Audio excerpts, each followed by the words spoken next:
Good morning students. आज हम अपना नेक्स्ट वीडियो शुरू करेंगे। ठीक है, तो कल हमने देखा था कि अवयव क्या होता है, अवयव की डेफिनेशन क्या होती है, रो और कॉलम क्या होते हैं, अवयव की कोटि हम कैसे पता करते हैं।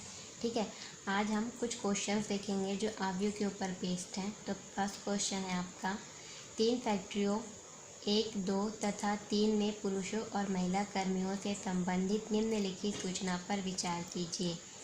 मतलब आपको 3 फैक्ट्री दिया गया है, फैक्ट्री 1, 2 और 3, और उसमें पुरुष कर्मियों की संख्या दे दी गई है और महिला कर्मियों की संख्या दे दी गई है। यहाँ पर अपने को इतना डेटा गिवन है। अब आपको क्वेश्चन क्या पूछा है, उपयुक्त सूचना को 3x2 अवयव में निरूपित कीजिए। मतलब आपको जो भी इंफॉर्मेशन दी गई है उसको 3x2 मैट्रिक्स में उसको क्या करना है, रिप्रेजेंट करना है। उसको 3x2 मैट्रिक्स में लिख करके हमको बताना है। ठीक है, और नेक्स्ट क्या बोला है, तीसरी पंक्ति और दूसरे स्तंभ वाली प्रविष्टि क्या प्रकट करती है। मतलब जो तीसरा रो होगा और जो सेकंड वाला आपका कॉलम होगा, तो तीसरा रो और सेकंड कॉलम में जो भी आपका एलिमेंट आता है वो किस चीज़ को रिप्रेजेंट कर रहा है, वो क्या बता रहा है, ये आपको क्वेश्चन में पूछा है। तो सपोज कर ले, तो ये आपको यहाँ पर ये गिवन डेटा है। तो सबसे पहले अपन को क्या करना है, 3x2 का क्या करना है, मैट्रिक्स बनाना है। 3x2 का मतलब है 3 यहाँ पर क्या होंगे, रो होंगे, मतलब 3 इसमें क्या होगी, पंक्तियाँ होगी, और 2 यहाँ पर क्या होंगे, कॉलम होंगे। तो क्या हम ये जो पुरुष कर्मी है और जो महिला कर्मी की संख्या है उसको इस प्रकार लिख सकते हैं। अगर हम उसको इस प्रकार लिखते हैं तो यहाँ पर देखिए कितने रो और कितने कॉलम बनते हैं। ये रो 1, रो 2 और रो 3, कितने रो बने, 3 रो, और कॉलम कितने बन रहे हैं, 1 कॉलम एंड सेकेंड कॉलम, कितने कॉलम बने, 2 कॉलम। तो ये हो गया ना 3x2 का मैट्रिक्स। तो हमको यही यहाँ पर इस डेटा को रिप्रेजेंट करके बताना था। अब नेक्स्ट में पूछा है कि तीसरी पंक्ति और दूसरे स्तंभ वाली प्रविष्टि क्या प्रकट करती है। तो यहाँ पर देखिए तीसरी पंक्ति मतलब थर्ड रो की बात की है। तो ये आपका फर्स्ट रो, ये सेकंड रो और ये थर्ड रो। तीसरी पंक्ति पहले बोल दिया है, कहने का मतलब जो आपका एलिमेंट होगा वो थर्ड रो का ही एलिमेंट होगा। अब थर्ड रो में 2 एलिमेंट आते हैं, एक 27 आता है, एक 26 आता है, तो दोनों में से कौन सा एलिमेंट होगा, तो ये हमको पता चलेगा कॉलम से। तो कौन से कॉलम की बात किया है, दूसरे कॉलम की बात किया है, सेकंड स्तंभ की बात किया है। मतलब ये आपका फर्स्ट कॉलम हो गया, ये आपका सेकंड कॉलम हो गया। ठीक है, तो third row and second column, जब थर्ड रो और सेकंड कॉलम की बात करते हैं तो यहाँ पर कौन सा आपका एलिमेंट आता है, 26। ठीक है, तो थर्ड रो और सेकंड कॉलम में कौन सा एलिमेंट है आपका, 26। तो ये 26 क्या बता रहा है, देखिए यहाँ पर 26 क्या बता रहा है, 26 क्या है। तो हम कहाँ थे, हम थे यहाँ पर भाई कि हमको ये पता करना था कि थर्ड रो और सेकंड कॉलम में कौन सा एलिमेंट आपका आता है। तो ये आपका फर्स्ट रो, ये सेकंड रो, और ये आपका क्या हो गया, थर्ड रो। थर्ड रो से बोल रहा है, मतलब थर्ड रो में कितने एलिमेंट है आपके, 2 एलिमेंट है, 27 एंड 26। अब आपको कैसे पता चलेगा कि थर्ड रो में कौन से एलिमेंट को लेना है, तो उसके लिए हमको क्या देखना पड़ेगा, कॉलम। ठीक है, यहाँ पर किसकी बात किया गया है, third row and second column. तो ये तो पता चल गया कि ये थर्ड रो और सेकंड कॉलम, मतलब ये आपका फर्स्ट कॉलम हो गया, ये आपका सेकंड कॉलम। तो थर्ड रो और सेकंड कॉलम जब दोनों को मिलाएंगे तो कौन सा एलिमेंट मिल रहा है हमको, यहाँ पर 26 एलिमेंट। तो ये क्या मिल रहा है, ये एलिमेंट, ये कौन सा एलिमेंट है आपका, 26। ठीक है, तो ये 26 जो वैल्यू है वो किस चीज़ को रिप्रेजेंट कर रही है, 26 वैल्यू क्या बता रही है। तो यहाँ पर देखिए 26 वैल्यू क्या बता रही है, जो 26 है वो क्या है, महिला कर्मियों की संख्या है। अब ये महिला कर्मियों की संख्या है, लेकिन कौन से फैक्ट्री का है भाई, ये यहाँ पर क्या बता रहा है आपको, तीसरे फैक्ट्री में महिला कर्मियों की संख्या बता रहा है। ठीक है, तो आपको जो तीसरी पंक्ति और दूसरे स्तंभ वाली प्रविष्टि जो है वो क्या बता रहे हैं, फैक्ट्री 3 में महिला कर्मियों की संख्या कितनी है। मतलब फैक्ट्री 3 में महिला कर्मियों की संख्या 26 है। ठीक है, अगर सपोज आपको पूछ दिया कि ये जो आपका जो यहाँ पर आपको क्या बोला था, 3x2 का मैट्रिक्स बनाने बोला था। अगर आपको बोल दे कि इसी डेटा को यूज़ करके 2x3 का मैट्रिक्स बनाना है, तो आप किस प्रकार बनाएंगे, इस प्रकार। 2x3 का मतलब क्या होगा, 2 यहाँ पर आपका क्या होगा, नंबर ऑफ रोज होंगे, कितने अपने को रो चाहिए, और 3 आपका क्या होगा, नंबर ऑफ कॉलम, कितने आपको क्या चाहिए, कॉलम चाहिए, तो 2 रोज चाहिए।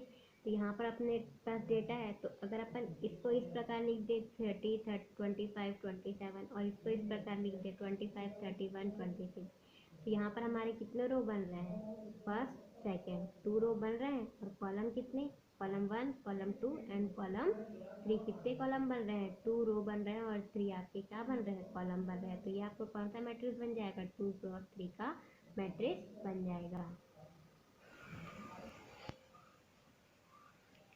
सेकेंड नेक्स्ट आपका एग्जाम्पल है, देखिए नेक्स्ट एग्जाम्पल आपका क्या है, यदि किसी अवयव में 8 अवयव है तो इसकी संभव कोटियाँ क्या हो सकती है।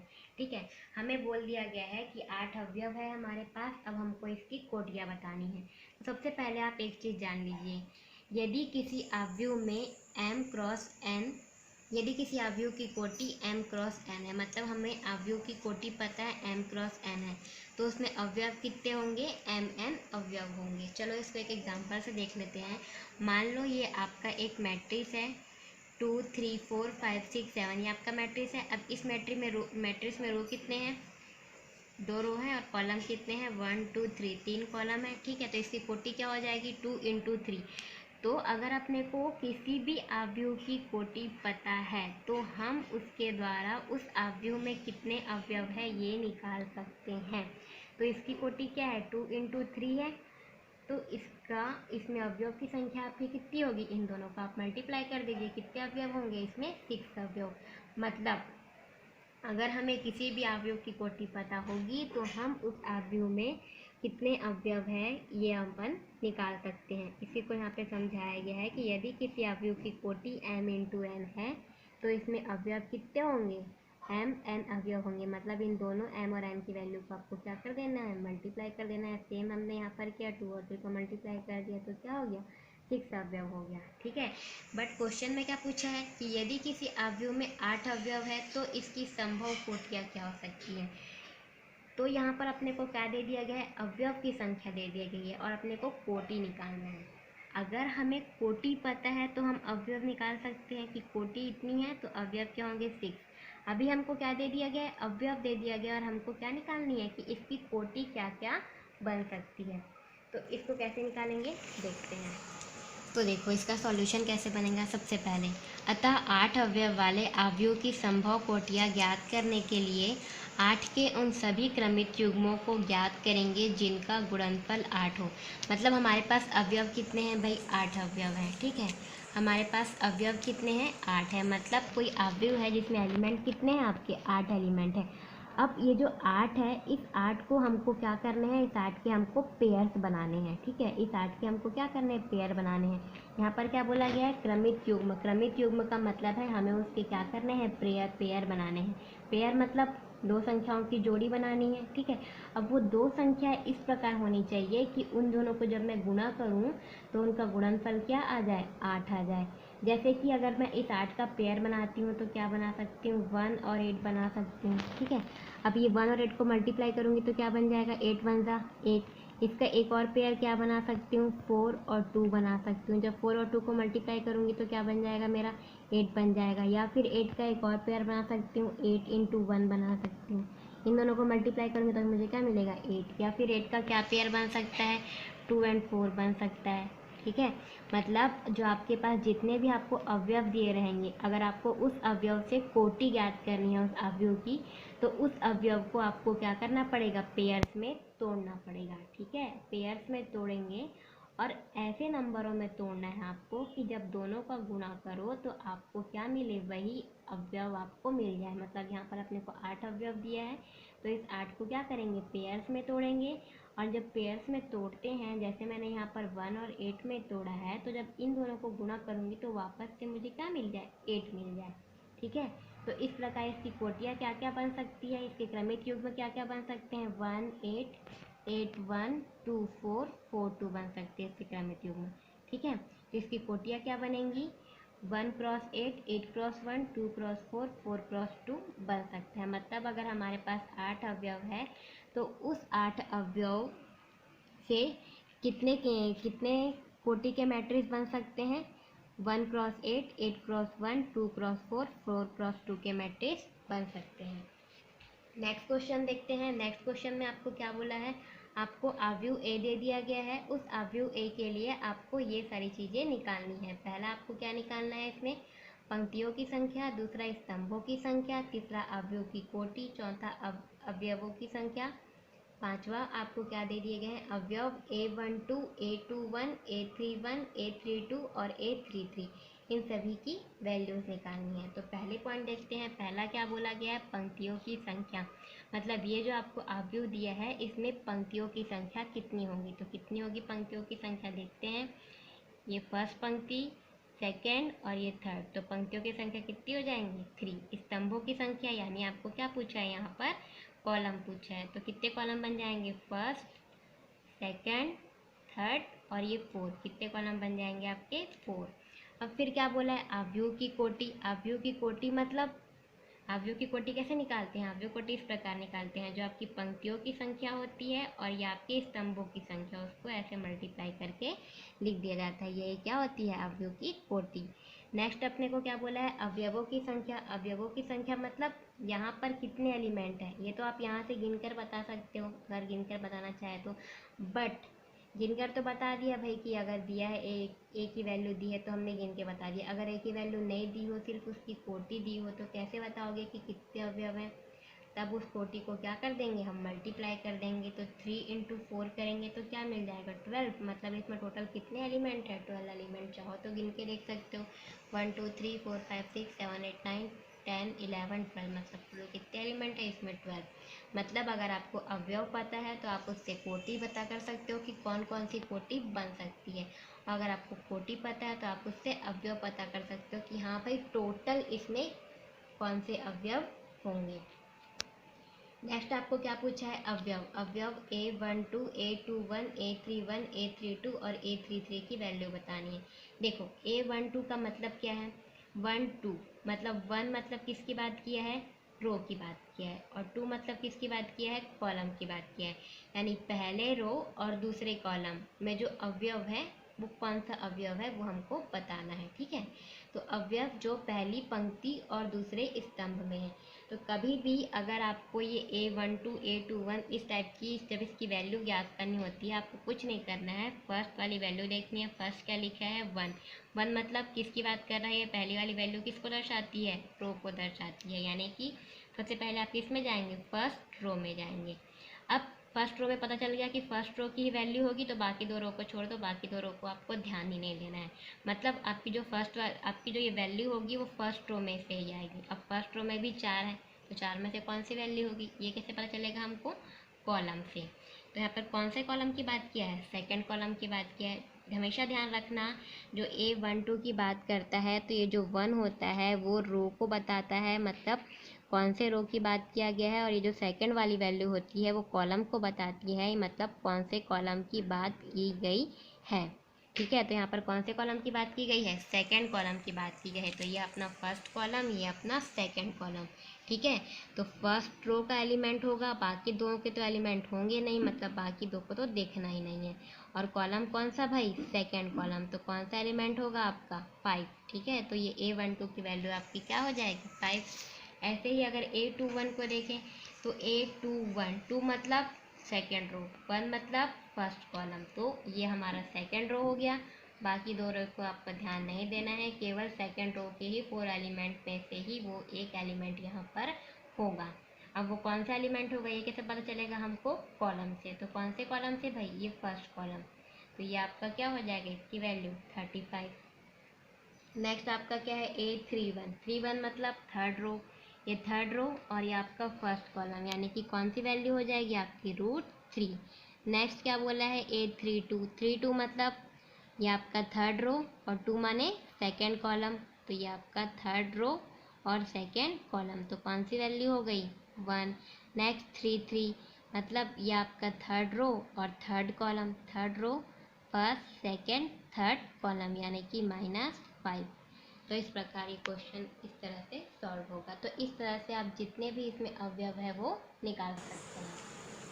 नेक्स्ट एग्जांपल नंबर 4 देखते हैं। यदि A = 102 023 तथा B इक्वल टू 3507 मतलब आपको ए और बी दो अवयव दिए हैं, तब ए और बी के दूसरे और तीसरे अवयवों का योग ज्ञात कीजिए। यहाँ पर आपको दो अवयव दे दिया गया है, अवयव ए और अवयव बी, और आपको क्या ज्ञात करना है, ए और बी के दूसरा तीसरा अवयवों का योग। ये दूसरा तीसरा का मतलब है, यहाँ पर जो ये 2 है वो किसको रिप्रेजेंट कर रहा है, रो को, और जो 3 है वो किसको रिप्रेजेंट कर रहा है, कॉलम को। मतलब ए का भी दूसरा रो और तीसरा कॉलम में जो अवयव आता है वो बताना है, और जो बी के दूसरे रो और तीसरे कॉलम में जो अवयव आ रहा है वो आपको बताना है। तो देखिए, अवयव ए का दूसरा तीसरा अवयव, या हम बोल सकते हैं अवयव ए है, तो ए के लिए हमने इसको ए के कौन सा एलिमेंट चाहिए अपने को, सेकेंड रो और थर्ड कॉलम का एलिमेंट चाहिए। तो इसको कैसे लिख सकते हैं, A 2 3, मतलब सेकेंड रो और थर्ड कॉलम। तो ये आपका क्या हो जाएगा, सेकेंड रो, यानी कि ये आपका फर्स्ट रो, ये आपका सेकेंड रो, और ये सेकेंड रो के बाद अपने को क्या चाहिए, थर्ड कॉलम। तो ये first column, second column, third column, तो कौन सा एलिमेंट हो गया आपका, 3।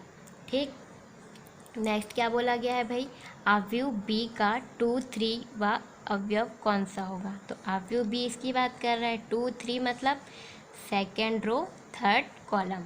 तो ये आपका फर्स्ट रो, ये आपका सेकेंड रो।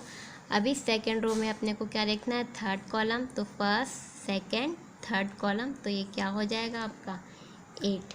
ठीक है, अब इन दोनों का अपने को क्या ज्ञात करना है, योग।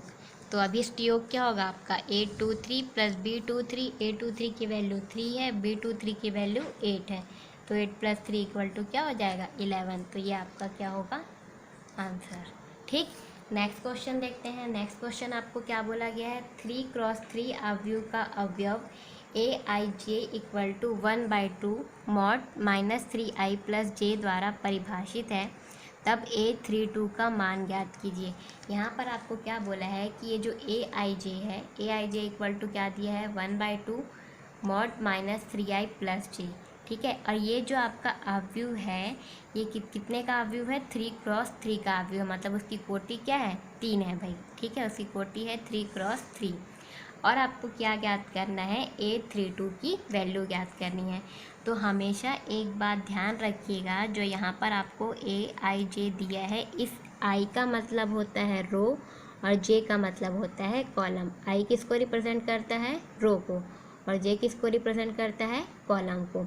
या फिर आप चाहो तो ये AIJ को A32 से कंपेयर कर सकते हैं। अगर हम AIJ को A32 से कंपेयर करें तो I की वैल्यू क्या हो जाएगी आपकी 3, और J की वैल्यू आपकी क्या हो जाएगी 2। मतलब आपको कौन से रो में जाना है भाई, थर्ड रो और सेकंड कॉलम। थर्ड रो और सेकंड कॉलम में जो एलिमेंट होगा वो आपको क्या करना है, यहाँ पर पता करना है कि थर्ड रो और सेकंड कॉलम का एलिमेंट आपका क्या होगा, क्या होगा। तो AIJ इक्वल टू आपको क्या दिया है, 1/2 माइनस मॉड 3i प्लस जे। अब यहाँ पर I की वैल्यू क्या है, 3 है, और J की वैल्यू क्या है, 2 है। वैल्यू पुट कर दीजिए, वैल्यू पुट कर देंगे तो क्या हो जाएगा, वैल्यू पुट करेंगे तो वैल्यू क्या आ गई आपकी -9 + 2, यानी कि 1/2 मॉड -7। अब जो भी वैल्यू मॉड में होती है उसको हम कैसे सॉल्व करते हैं, देख लेते हैं। कोई भी वैल्यू अगर मॉड में है, जैसे ये लिखा है मॉड -7, तो कैसे सॉल्व करेंगे, √, ये जो वैल्यू लिखी है -7 है, तो ये -7 का आप क्या कर देंगे, स्क्वायर। तो -7 का जब स्क्वायर करेंगे तो वैल्यू क्या हो जाएगी 49। 49 रूट से बाहर आएगा तो मिलेगा क्या हमें, 7। तो इस प्रकार हम मॉड को क्या करते हैं, सॉल्व करते हैं। तो मॉड 7 की वैल्यू हमें क्या मिल जाएगी, 7। तो A32 की वैल्यू क्या हो जाएगी, 7/2। नेक्स्ट एग्जाम्पल है आपका, एक ऐसे 3x2 अवयव की रचना कीजिए जिसके अवयव AIJ equal to 1/2 mod I - 3j है। मतलब आपको एक अवयव की रचना करनी है और उस अवयव की कोटि क्या होनी चाहिए, 3x2, मतलब 3 उसमें रो होने चाहिए और 2 उसमें कॉलम होने चाहिए। आपको एक ऐसे अवयव की रचना करनी है। ठीक, तो सबसे पहले तो अपने को पता होना चाहिए कि उस अवयव के एलिमेंट कौन कौन से होंगे। तो मान लेते हैं, माना अवयव A की कोटि 3x2 है, तब ये तो 3x2 आपको दिया है, तो उसके एलिमेंट क्या क्या होंगे, देखो यहाँ पर क्या बोला है, 3 का मतलब क्या है, ये आपको रो दिया है, और 2 का मतलब ये आपको क्या दिया है, कॉलम दिया है। मतलब इसमें रो कितने होंगे, 3, और कॉलम कितने होंगे, 2। मतलब ये 1 2 3 रो होंगे, और कॉलम कितने बनेंगे, ये 1 और 2 कॉलम बनेंगे। 3 रो होंगे और कॉलम कितने बनेंगे भाई, 2 बनेंगे। तो यहाँ पर कितने एलिमेंट होंगे, टोटल 6 एलिमेंट। अब देखो ये एलिमेंट आपका क्या हो जाएगा, A1 1, फिर A1 2, then A2 1, A2 3, A3 1, A3 2। ये आपके क्या हो जाएंगे, एलिमेंट। मान लेते हैं कि A इक्वल टू आपका A11 A12 A21 A23 A31 A32 है, क्योंकि हमको इस अवयव की रचना करनी है। ये आपको बस दे दिया गया है Aij equal to 1/2 mod I minus 3j, और बोल दिया गया है कि 3 × 2 का आपका अवयव होगा। बस आपको तो पता नहीं है ना कि इस अवयव के एलिमेंट कौन कौन से हैं, तो मान लेते हैं कि वो एलिमेंट ये है। ठीक है, अब यहाँ पर देख लीजिए कि रो कितने हैं, 3 है। फर्स्ट सेकंड थर्ड रो है, क्लियर। नेक्स्ट आपका क्या है, यहाँ पर कॉलम कितने हैं, 2 है। तो फर्स्ट कॉलम देन ये सेकंड कॉलम, मतलब हमने जो यहाँ पर ये जो अवयव माना है ये हमारा सही है।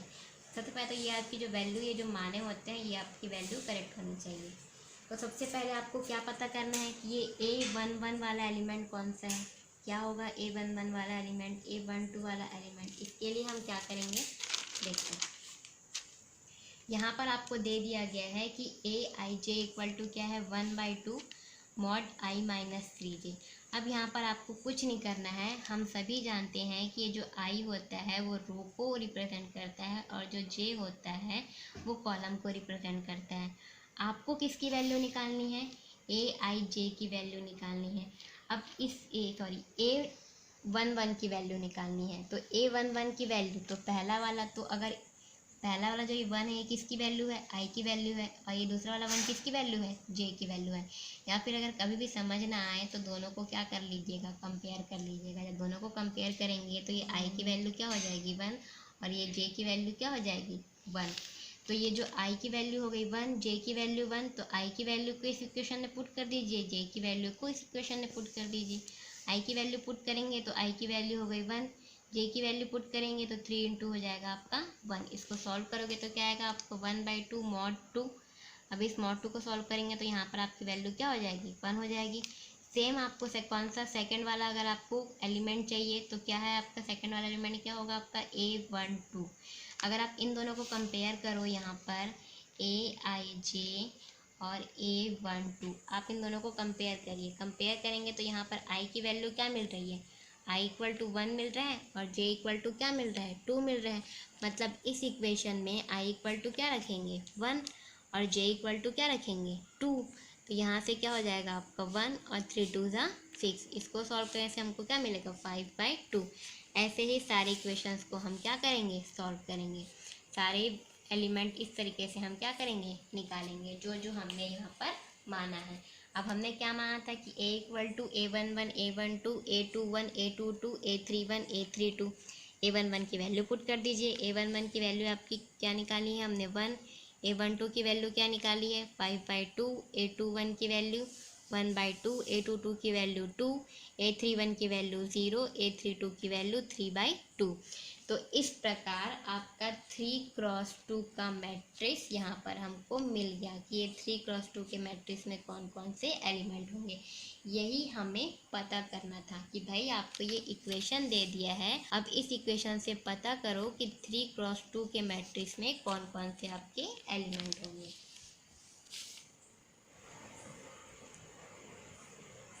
नेक्स्ट एग्जाम्पल देखते हैं, एग्जाम्पल नंबर 7। इसमें क्या बोला गया है, यदि A इक्वल टू Aij, जहाँ Aij equal to I plus J, यदि I greater than equal to J, then second case is I minus J, यदि I लेस देन J।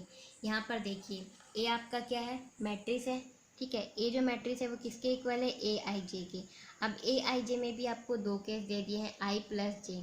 तो देखिए अगर I की वैल्यू J की वैल्यू से बड़ी होगी, या फिर I और J दोनों की वैल्यू बराबर होगी, तब आपका ये वाला केस फॉलो होगा। और जब I की वैल्यू J की वैल्यू से छोटी होगी, तब आपका ये वाला केस फॉलो होगा, ठीक है। नेक्स्ट आपको क्या बोला है, तब 3x3 अवयव की रचना कीजिए। आपको 3x3 मैट्रिक्स की रचना यहाँ पर करनी है। मतलब 3x3 का मतलब यहाँ पर जो आपका पहला 3 किसको रिप्रेजेंट कर रहा है, रो को, और दूसरा वाला 3 कॉलम को। मतलब यहाँ पर 3 रो होंगे और 3 कॉलम होंगे। तो टोटल कितने एलिमेंट होंगे यहाँ पर, 9 एलिमेंट। ठीक है, तो ये आपके यहाँ पर मान लेते हैं, सपोज कर लेते हैं, चूंकि A = 3x3 का मैट्रिक्स है, तब A = A11, A12, A13, A21, A22, A23, A31, A32, A33। हम ये क्यों मानते हैं, हम ये इसलिए मानते हैं क्योंकि हमको 3x3 मैट्रिक्स की रचना करनी है। अब उस मैट्रिक्स में आपके भाई एलिमेंट कौन कौन से होंगे वो तो हमको नहीं पता ना, वही तो हमें निकालना है। तो उसको निकालेंगे कैसे, उसको निकालने के लिए पहले हमें इस प्रकार से मानना पड़ता है, सपोज करना पड़ता है कि उसमें आपके ये एलिमेंट होंगे। अब इस एक एक पर्टिकुलर एलिमेंट की वैल्यू हमको निकालते जाना है। अब ये वैल्यू कैसे निकालते जाएंगे, चूँकि आपको इक्वेशन दे दिया गया है ना पहले से, इस इक्वेशन में आपको क्या करते जाना है, वैल्यू पुट करते जाना है। और हम सभी जानते हैं कि जो आई है वो रो को रिप्रेजेंट करेगा और जे है वो कॉलम को रिप्रेजेंट करेगा। अगर हम यहाँ पर A11 की बात करें तो ये जो पहला वाला 1 है वो रो को रिप्रेजेंट करता है और जो दूसरा वाला 1 है वो कॉलम को रिप्रेजेंट करता है। कभी भी यहाँ पर देखेंगे जो पहली वाली वैल्यू है वो हमेशा रो बताएगा, रो की वैल्यू बताएगा, कौन सा रो है ये बताएगा, और जो सेकंड वाली वैल्यू है वो कौन से कॉलम है ये बताएगा। ठीक, तो देखिए जैसे यहाँ पर आपको क्या दिया है, Aij = I + j। आपको सबसे पहले I + j इक्वल, अब यहाँ पर जो I है वो greater than equal to j है, I - j है, I लेस देन j है। ये आपको कंडीशन दे दी गई है। सबसे पहले आपको किसकी वैल्यू निकालनी है, A11 की वैल्यू निकालनी है। तो अगर आप Aij का कंपेयर A11 से करो तो यहाँ पर इसके लिए I की वैल्यू क्या मिली, 1, और J की वैल्यू भी क्या मिली, 1। अब यहाँ पर देखिए I और J दोनों की वैल्यू क्या है, बराबर। मतलब I = क्या हो गया, J। अब I = J हो गया, मतलब दोनों की वैल्यू बराबर। तो कौन सी केस फॉलो होगी, फर्स्ट वाला केस फॉलो होगा, क्योंकि यहाँ पर फर्स्ट वाले केस में क्या दिया है, I > J। मतलब जब I की वैल्यू J से बड़ी हो या फिर I की वैल्यू J के बराबर हो, तब कौन सा केस फॉलो होगा, ये आपका फर्स्ट वाला केस फॉलो होगा। अब यहाँ पर हम देख रहे हैं कि I और J दोनों की वैल्यू क्या है, 1 1, यानी दोनों की वैल्यू बराबर है। तो कौन सा वाला केस लेंगे, ये वाला। मतलब यहाँ पर क्या करेंगे, I और J दोनों की वैल्यू को क्या कर देंगे, जोड़ देंगे। इसलिए हम दोनों की वैल्यू को क्या कर दिया, जोड़ दिया। दोनों को जोड़ने पर हमें क्या मिला, 2। नेक्स्ट ऐसे ही देखते हैं, जब हमें A12 की वैल्यू निकालनी है, मतलब यहाँ पर I की वैल्यू क्या है, 1, और J की वैल्यू क्या है भाई, 2। अब यहाँ पर देखिए I की वैल्यू J से क्या है, छोटी है, मतलब I is less than J। जब I लेस देन J होगा तब कौन सा केस फॉलो होगा, सेकंड वाला, यानी कि I - J, यानी कि I में से J को क्या, I और J को क्या कर देंगे, माइनस कर देंगे। इसलिए यहाँ पर क्या किया, 1 - 2। I की वैल्यू 1 थी तो 1, J की वैल्यू 2 थी तो 2। 1 - 2 = क्या हो गया, -1। वैसे ही नेक्स्ट केस A13 की बात करते हैं, तो यहाँ पर I की वैल्यू आपकी 1 है और J की वैल्यू 3। मतलब यहाँ पर भी क्या हो गया, I की वैल्यू छोटी होगी और J की वैल्यू बड़ी, मतलब I लेस देन J। तो कौन सा केस होगा आपका, सेकेंड वाला केस, यानी कि यहाँ पर क्या होगा, I माइनस क्या हो जाएगा, J। तो I की वैल्यू 1, J की वैल्यू यहाँ पर 3, तो I - J, 1 - 3 = क्या हो गया, -2। ऐसे ही अगर ये वाला केस देखिए, यहाँ पर आपका क्या है, I की वैल्यू है 2 और J की वैल्यू है आपका 1। तो यहाँ पर जब I की वैल्यू 2 है, J की वैल्यू 1 है, मतलब I की वैल्यू क्या है, बड़ी है J की वैल्यू से, means I greater then J। तो कौन सा केस फॉलो हो रहा है, फर्स्ट वाला केस फॉलो हो रहा है, I ग्रेटर देन J। तो इस वाले केस में क्या करेंगे, I और J की वैल्यू को ऐड कर देंगे। तो यहाँ पर हमने क्या किया, I और J की वैल्यू को ऐड कर दिया, तो 2 + 1 = 3। ऐसे ही बाकी सारे केसेस, बाकी सारी वैल्यूज़ को भी हम क्या करते हैं, सॉल्व करते हैं। और जब सॉल्व करते हैं तो सभी की वैल्यू हमको मिल जाती है। तो हमने क्या माना था, अभी आव्यू A = ये हमने सपोज किया था। अब यहाँ पर सभी की वैल्यू पुट कर देते हैं। A11 की वैल्यू 2, A12 की वैल्यू -1, A13 की वैल्यू -3। ऐसे ही बाकी सभी की वैल्यू पुट करेंगे तो हमको हमारा आंसर मिल जाएगा कि भाई जो 3x3 का मैट्रिक्स है A, उसमें ये सारे आपके एलिमेंट होंगे।